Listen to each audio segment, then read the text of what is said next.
In the winter of 1909, in a small town whose name has faded from most maps, but whose memory lingers in whispered stories, there existed a world that moved at the pace of horse-drawn carriages and candlelight. The community was modest, perhaps 200 souls scattered across farmland that stretched toward horizons obscured by heavy fog each morning. Life here followed rhythms older than memory itself.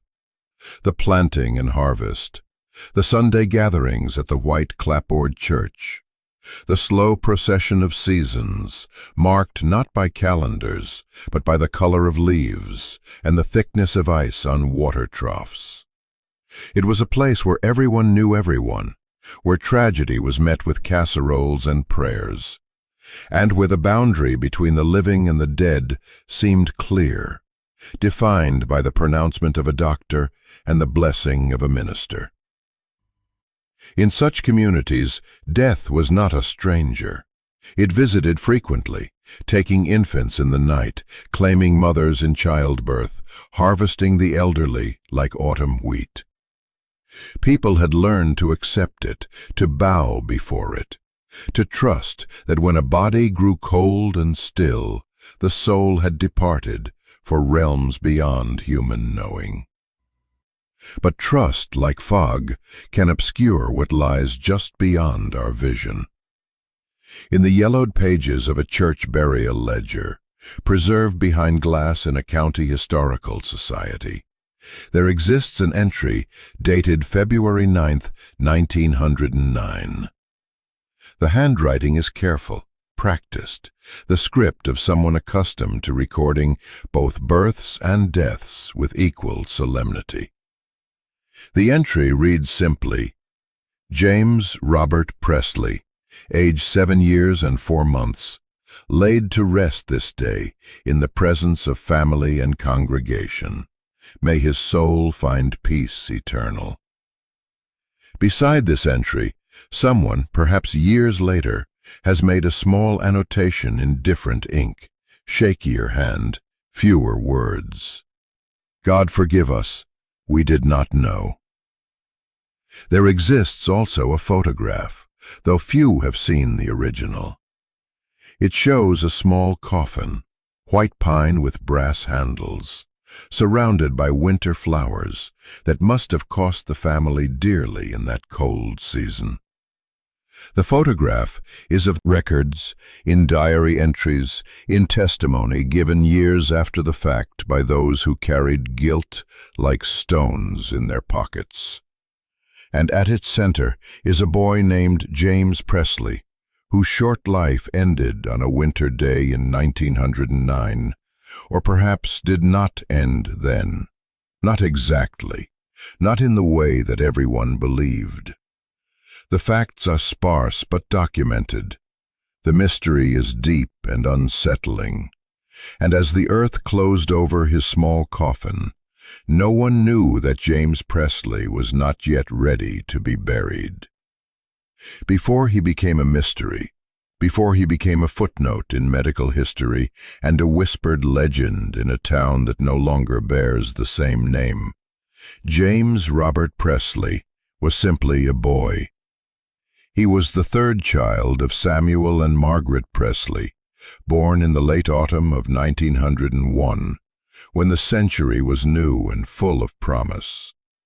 The Presleys were not wealthy, but neither were they destitute. Samuel worked the land, 50 acres of fertile soil that produced corn and wheat, and enough vegetables to feed the family through winter. Margaret kept the house, raised the children, and took in sewing when extra money was needed. They lived in a 2-story farmhouse that Samuel's father had built with his own hands, white clapboards that needed painting, a front porch where the family gathered on summer evenings, a kitchen where the wood stove was never allowed to go cold during the winter months. James had 2 older sisters, Elizabeth and Mary, and a younger brother, Thomas, who was still nursing when James died. The family Bible, preserved now in a private collection, contains notations in Margaret's careful hand, recording each child's birth, their baptisms, and other milestones. Beside James's name, she had written, "A gentle soul, quick to laugh, beloved by all who knew him." Those who remembered James in later years, interviewed by a persistent local historian in the 1940s, spoke of a child who was quiet but not withdrawn, curious but not troublesome. He helped his father with small chores, carrying water to the livestock, gathering eggs from the hen house, stacking kindling beside herself, while James and Mary listened with wide eyes. On cold nights, when frost painted patterns on the windows, they would all sit close to the stove, sharing warmth and silence, the kind of companionable quiet that only families who truly know each other can achieve. There were signs, though no one recognized them as such at the time. James had always been smaller than other boys his age, more prone to fatigue, quicker to grow pale during exertion. Twice in the year before his death, he had fainted during morning chores, once while carrying water, and once while climbing the stairs to bed. Both times he had recovered quickly, color returning to his cheeks, his breathing steadying within minutes. Margaret had worried, but the local doctor, a man named Thornton, who served 3 counties from a black leather bag and a buckboard wagon, had examined the boy and pronounced him fundamentally sound. Perhaps just growing too quickly, perhaps needing more iron in his diet. Such episodes were not uncommon in children, Dr. Thornton had assured them, and most outgrew such tendencies by adolescence. The winter of 1908 moved into 1909 without drama. The harvest had been good.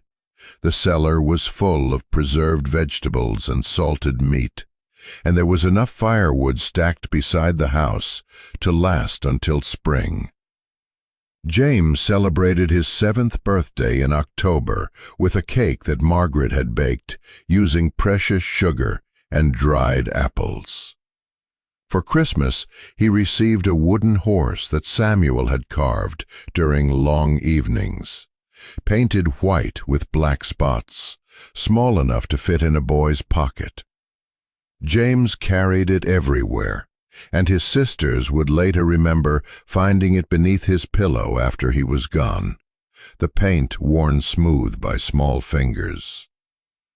They could not have known that the routine of an ordinary winter would mark the end of their world and the beginning of a mystery. It began on a Tuesday, the first week of February, with a complaint so common that Margaret barely noted it in her daily thoughts. James said his head hurt, that he felt tired, that he wanted to lie down though it was still morning. Gatherings. There was little to be done except wait and hope. Keep him cool with damp cloths, Dr. Thornton instructed. Give him water when he wakes, and send for me if he worsens. Then he departed into the night, leaving the family to their vigil. For 3 days James burned.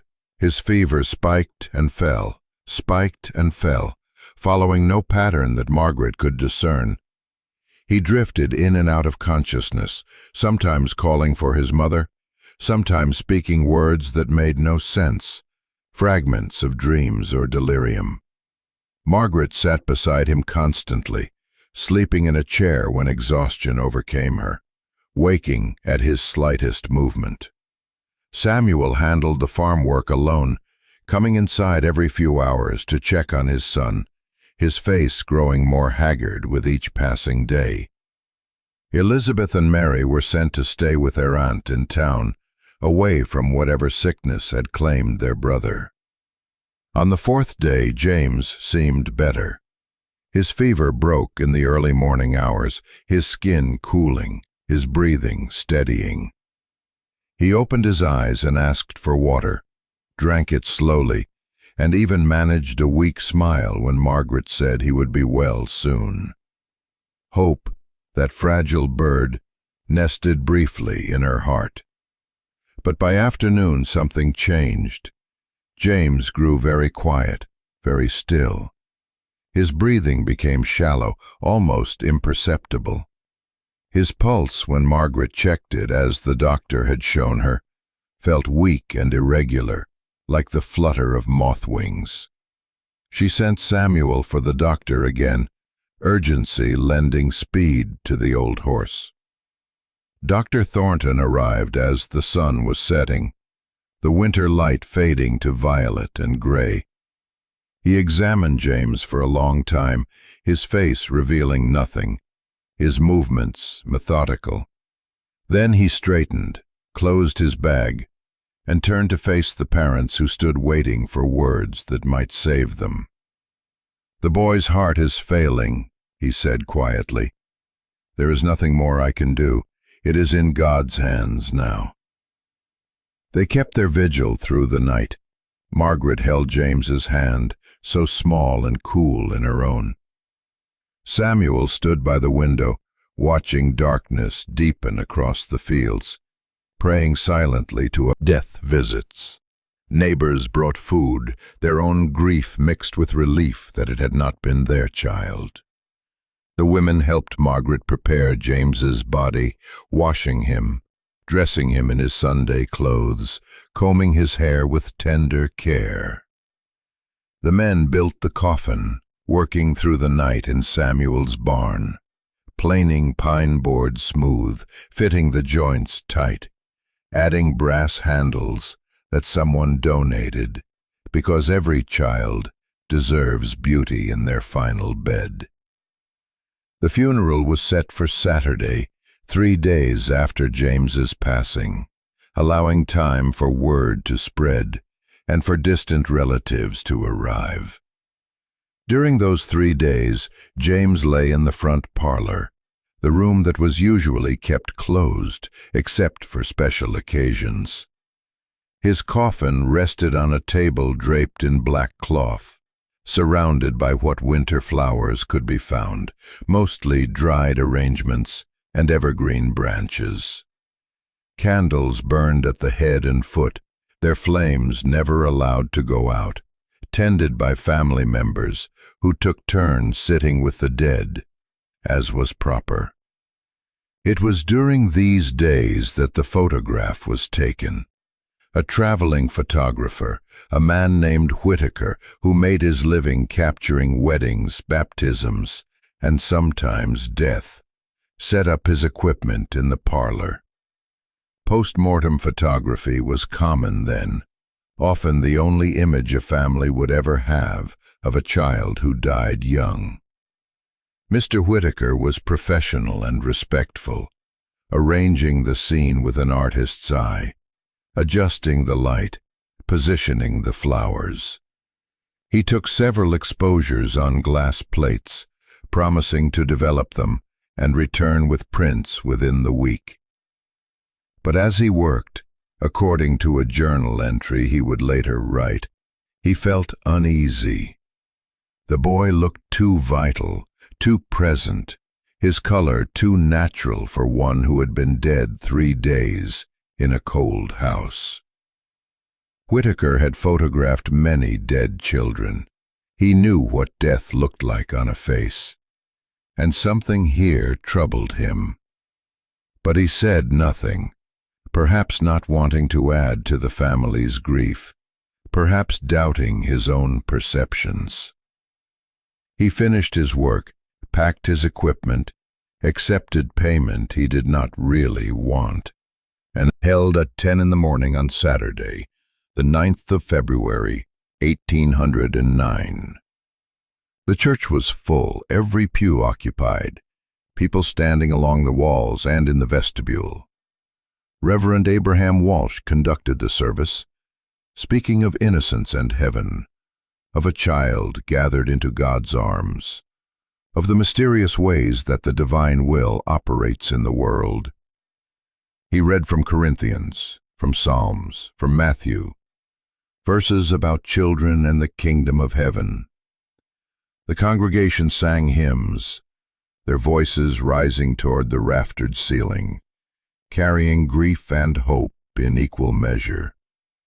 And then, in a procession that moved slowly through cold air and thin winter sunlight, the coffin was carried to the cemetery, a small plot behind the church, where generations of the faithful lay beneath simple stones.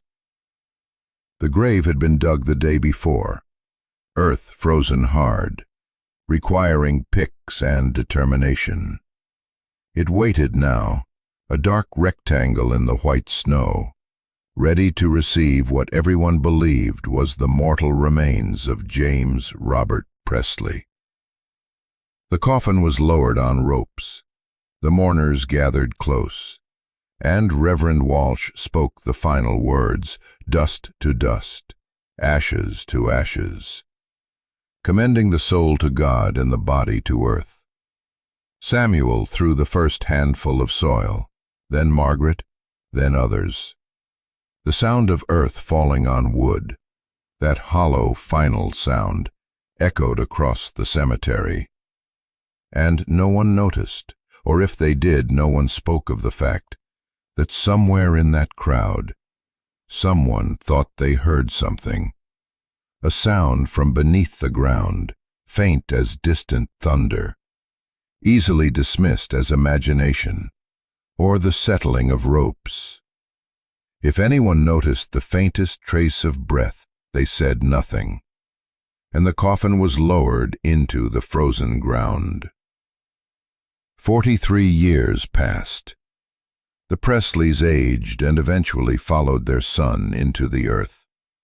Samuel died in 1932, Margaret 3 years later, both buried in the same cemetery, their stones standing like sentinels beside the smaller stone that bore James's name. Elizabeth and Mary married, had children of mourning. Workers began exhuming graves from the oldest section. They worked methodically, documenting each site, carefully removing stones, excavating with hand tools once they reached the coffin depth.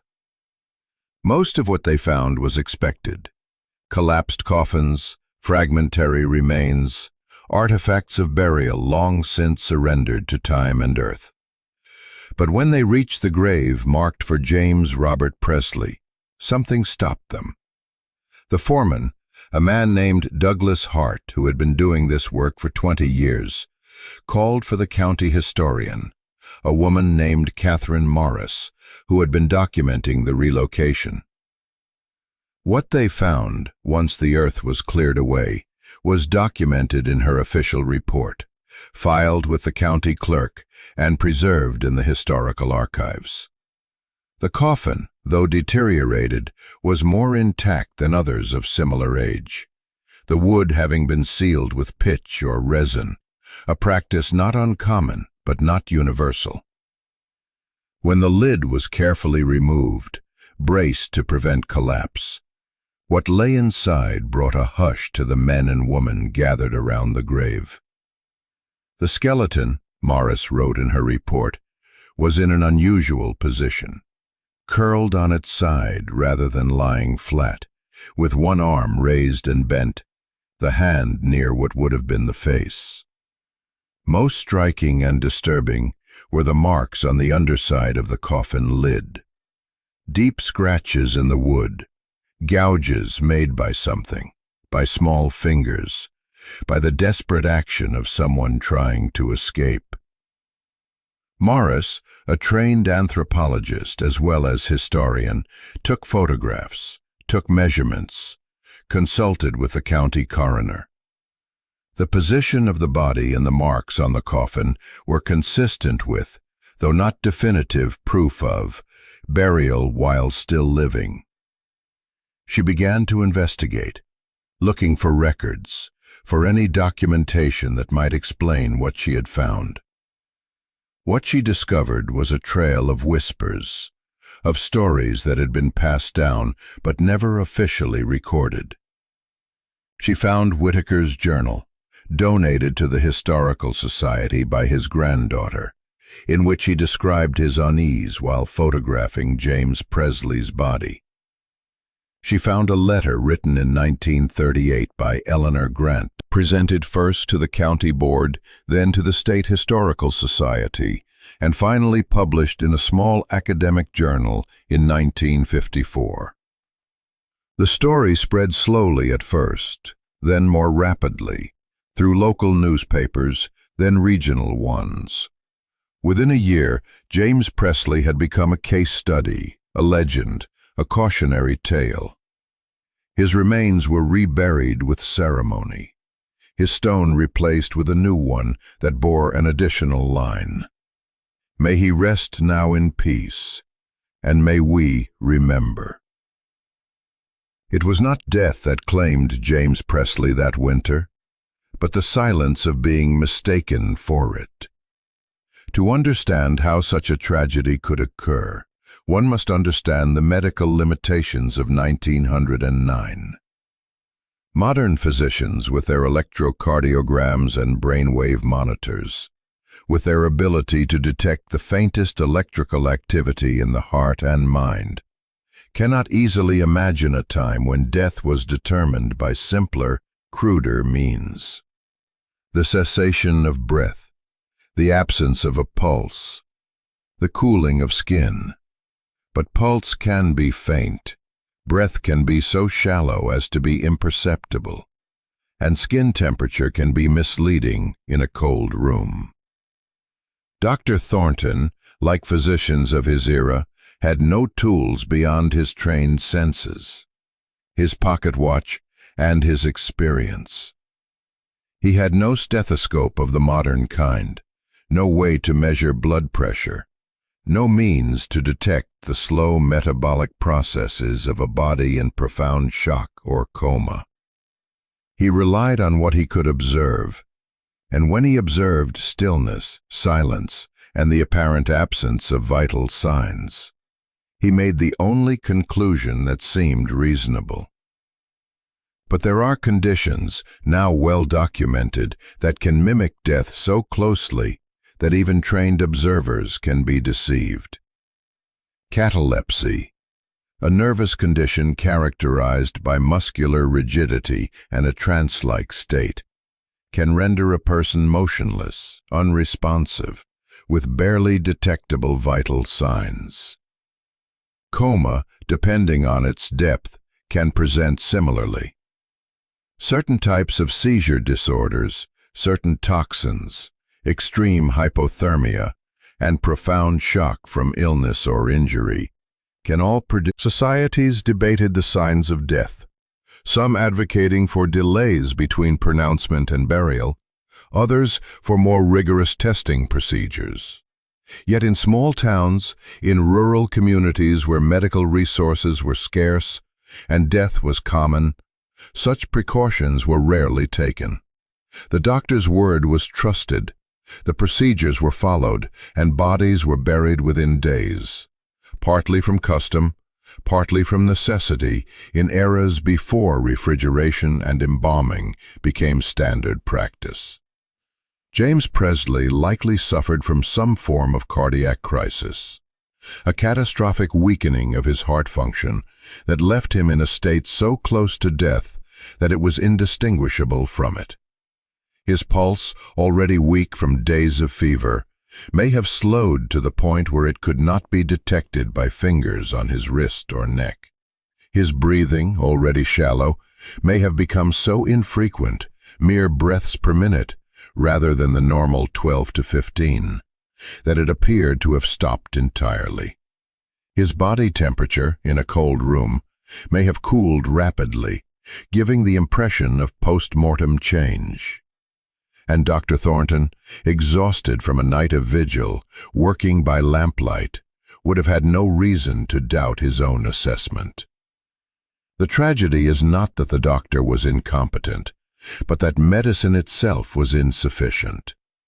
For every family who trusted a doctor's word, how many others unknowingly buried the living? When Catherine Morris's report became public, One of her first acts was to locate any surviving members of the Presley family. Thomas Presley was still alive, 71 years old, living in a small house on the edge of what had been the family farm. Morris visited him in the spring of 1953, bringing with her copies of her findings, prepared to answer questions, unsure what reaction she would receive.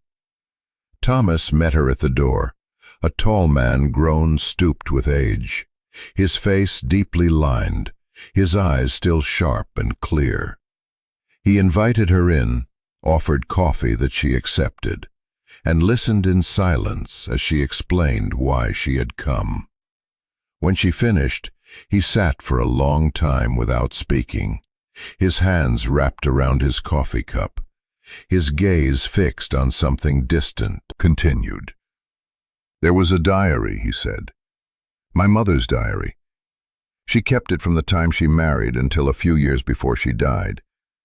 I found it after she passed, going through her things. Most of it was ordinary, records of daily life, nothing remarkable. But there were entries from after James died that they troubled me. She wrote about guilt, about wondering if they had done something wrong, if they had failed him somehow. She wrote about dreams where he called for her, where she heard him crying, but couldn't find him. And she wrote, 'Morris, this is the part that stayed with me all these years.' She wrote that on the day of the funeral, as they were lowering the coffin, she heard something, a sound like a cry or a moan, and she started to call out to tell them to stop. But my father took her arm and told her it was just the ropes, just the wind, just her grief playing tricks. And she believed him, or tried to. But she wrote that she never stopped wondering. Morris asked if the diary still existed, and Thomas said it had been lost in a house fire in the 40s, that he wished he had preserved it, but hindsight offers no second chances. He told her other things too, fragments of family history, stories passed down, details that helped her build a more complete picture of who James had been and what his death had done to those who loved him. But it was his mother's guilt, her wondering, her dreams, that haunted Morris most. She included Thomas's testimony in her later writings, using it to illustrate the human cost of medical uncertainty, the way that doubt can poison even memories of love. Thomas Presley died in 1968, at the age of 86, and was buried beside his parents and siblings, including James. At his request, his stone bore a simple inscription: "Together at last, all questions answered." Perhaps the cruelest part of the story is not that James Presley was buried alive, but that his family spent the rest of their lives never knowing. The case of James Presley became a point of study for medical historians. Forensic. Such a state, the heart may beat only a few times per minute, too faintly to be detected by palpation. Breathing may occur only once or twice per minute, imperceptible without careful observation over extended time. The body may enter a hibernation-like state, neither alive in the conventional sense, nor fully dead. Hammond argued that James was likely in such a state when Dr. Thornton examined him, that the boy was technically alive, but so close to death that recovery was unlikely even with modern intervention. She suggested that he may have regained some level of consciousness hours or even a day after burial, trapped in darkness, in close air, weak and confused and unable to escape. Death would have come eventually, from oxygen deprivation, from the original heart condition, from shock and trauma. The scratches on the coffin lid suggest he had strength enough at some point to move, to try, but not enough to do more than leave marks that would be found over 4 decades later. Other experts weighed in, some agreeing with Hammond's assessment, others proposing alternative explanations. Still others suggesting that the evidence was too fragmentary to support definitive conclusions. But all agreed on one point. The case illustrated the fundamental difficulty of determining the exact moment of death, a difficulty that persisted well into the 20th century, and in some ways persists even now. Modern medicine defines death as the irreversible cessation of all brain function. But even this definition is debated, complicated by advances in life support technology that can maintain bodily functions long after consciousness is gone. James Presley's story became a teaching tool, a cautionary tale used in medical ethics classes, in forensic training, in discussions about the philosophy of death. It was cited in papers about the need for rigorous death determination protocols, about the importance of waiting periods before burial, about the ethical implications of medical uncertainty. His name appeared in textbooks, in documentaries, in articles both academic and popular. He became, in a sense, more famous in death than he had ever been in life. His tragedy, serving to elsewhere now, moved during the relocation, resting in ground consecrated and undisturbed. Time has long sealed his story, but James Presley lingers as a reminder. Sometimes the dead are not as silent as we believe.